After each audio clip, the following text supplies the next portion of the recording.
All right, good morning, good evening, good night, wherever you are in the world. So let's get straight into it. 5 things that I wish I knew before learning Portuguese, which is perfect because I'm not fluent yet, but I'm literally in that time period of learning Portuguese. And so basically, the first thing I wish, some sirens happening in the background, but something like the first thing I wish I knew before learning Portuguese is that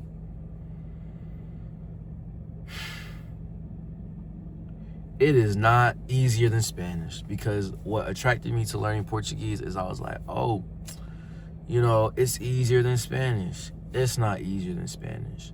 I wouldn't even say it's harder than Spanish, but it's a language. So the same amount of effort you'd have to put to learn another language, you're going to have to put that effort to learn that language. So there's no shortcuts with Spanish or Portuguese.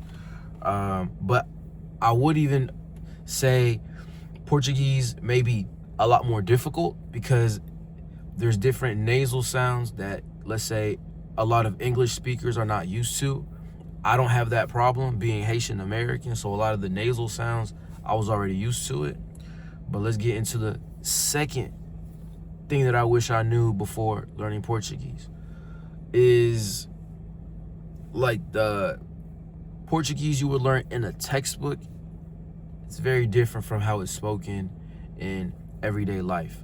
So I did a study abroad program over in Brazil for my summer, their winter.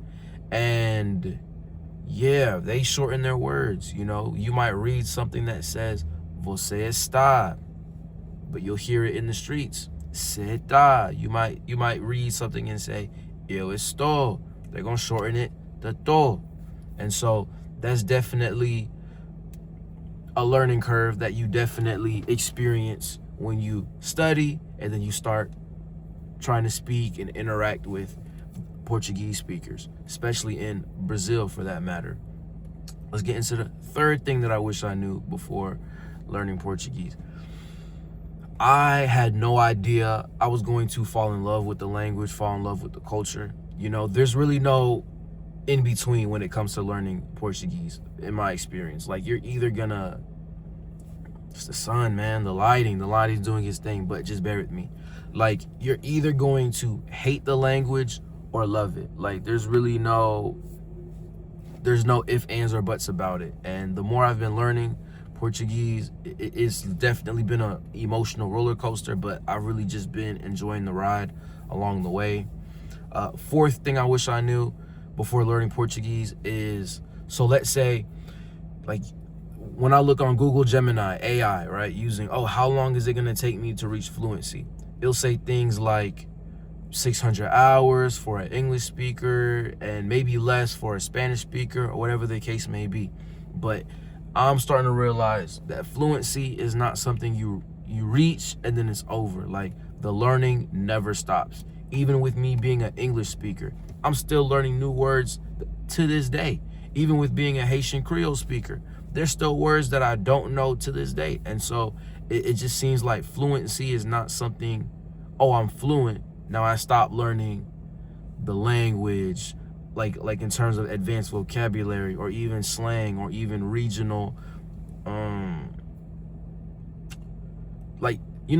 regional accents, and kind of like in the United States, like we may say something like y'all, like, and that goes into the other thing. I forgot what number am I on. I said the first one was like,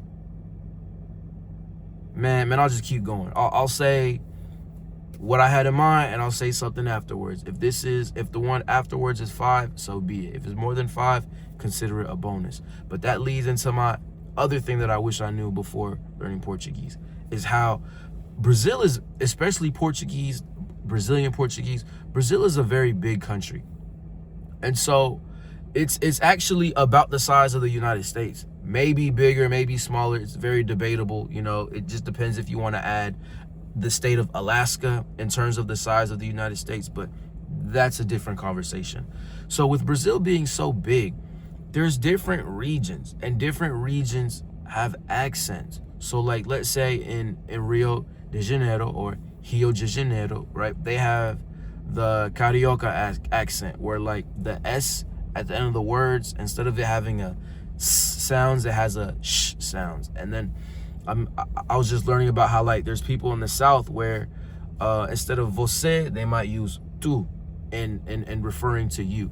So that was something that I learned and later that I wish I learned in the beginning. So the accents vary, and so I would have liked to have been able to choose my accent. Like, you know what, let me choose to learn Portuguese through this accent and this accent, because the accents do vary.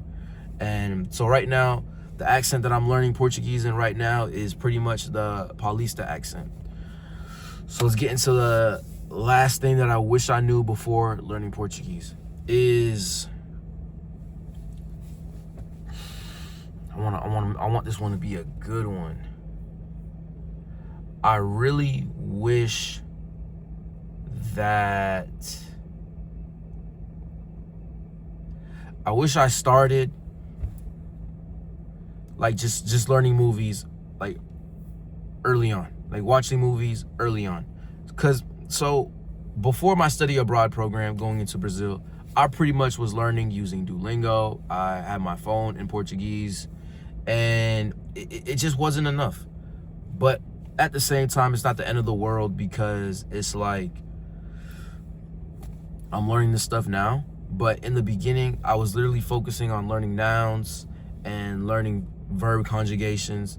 But it just, overall, it really just goes into, don't rely too much on Duolingo. Focus on learning how to speak. If you can prioritize learning to read, write, speak in terms of language fluency, prioritize learning how to speak. Prioritize learning how to speak like the locals that you're going to be around, and learn everything as you go. All right, I'm gonna get ready to end this video. I don't want this to be too long, but that's pretty much the foundational things that I wish I knew before starting to learn Portuguese.